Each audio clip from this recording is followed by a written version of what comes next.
Hey guys, so this video is going to be to show you guys how to look up a customer in the new i21 system.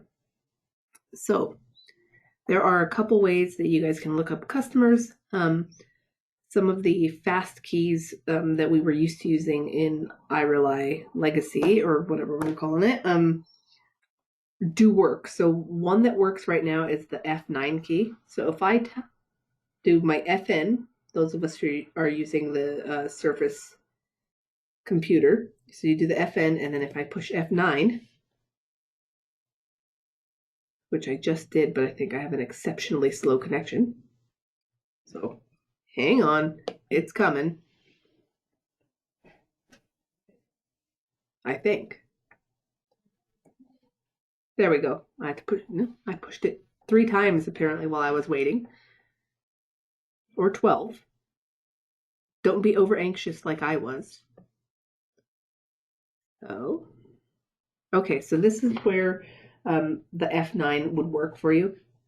Keep in mind here that we are searching right now for entity. An entity is what they're calling their customer number, right? So if you know a customer's customer number, you are more than welcome to type that in. I'm going to push enter, and here's the customer I was looking for. If you don't know that customer's entity number, you can also type in name,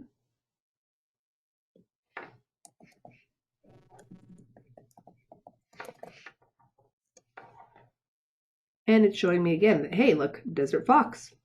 So as with everything in this i21 system, you can always add multiple filters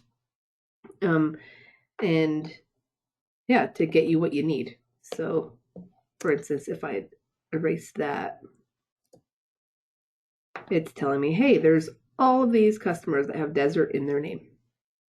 So I'm going to go ahead and click this one. So I just clicked on it once. You can double click it and it will open a new window, or you can click this, which is open the selected one.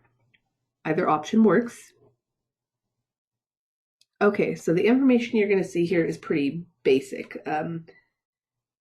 This detail is where we're sending bills, basically. If you hit on Customer tab, this is going to give you the information so that you can find out if they are past due, what's outstanding, when their last payments were, how much money they spent with us last year, all that good stuff, right? So this you can just kind of look at. And then up here at the top, we have this detail menu, which is, you have to hover over Customer. And this will give you all the information just like the iRely, the legacy one, right? The only thing to remember when you guys are looking at this information is that it's, if we come into sales history, for instance, you do have to remember that old data was not brought into the new system. So this is only going to have information, so invoices and sales history from January 1st, 2020 moving forward. So here it's telling me that, you know, look, they purchased all this in this year. So this is what they've purchased. Here's my invoice numbers. So we can open this particular one. And we wait a little bit while it generates its data.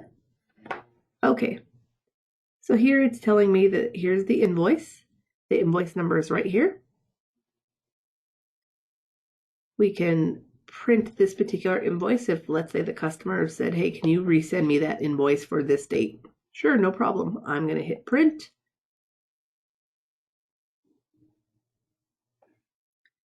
And I'm going to print this current page. I have it as a PDF right now, but you print your current page and you're going to print it to a PDF and save it wherever you want on your computer, right? Standard things.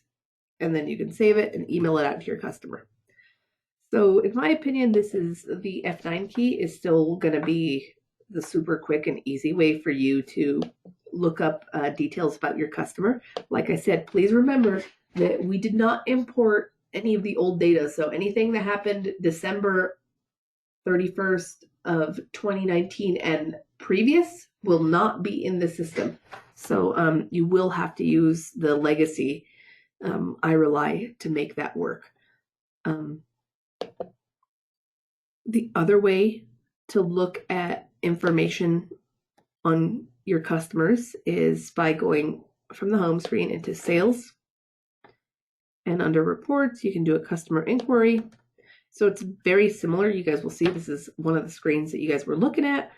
You can do customer name here, and where you actually search in this one is on this from.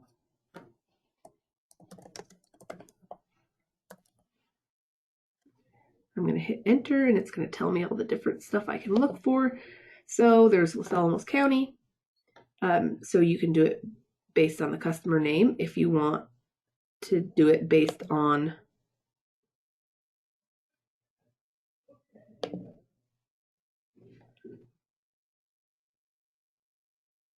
anything else, you can.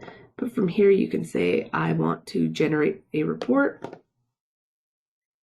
And this is where it generates a report for you that, in my opinion, is slightly less useful because you can't toggle through multiple things in here. This customer inquiry is going to give you the absolute basics. So it's going to generate the PDF basically for you. And this PDF will tell you highlights of what's going on with this customer. So in my opinion, slightly less useful, but if you only need to kind of look at one thing, this is an alternate way to do it. I highly recommend that you guys use your F9 key.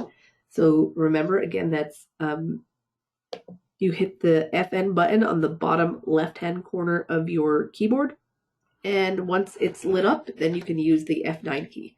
Another of the fast keys that's actively working right now, I know many of us did not use this, but if you want to search for a customer's invoice, if you push F5, we will get a new screen.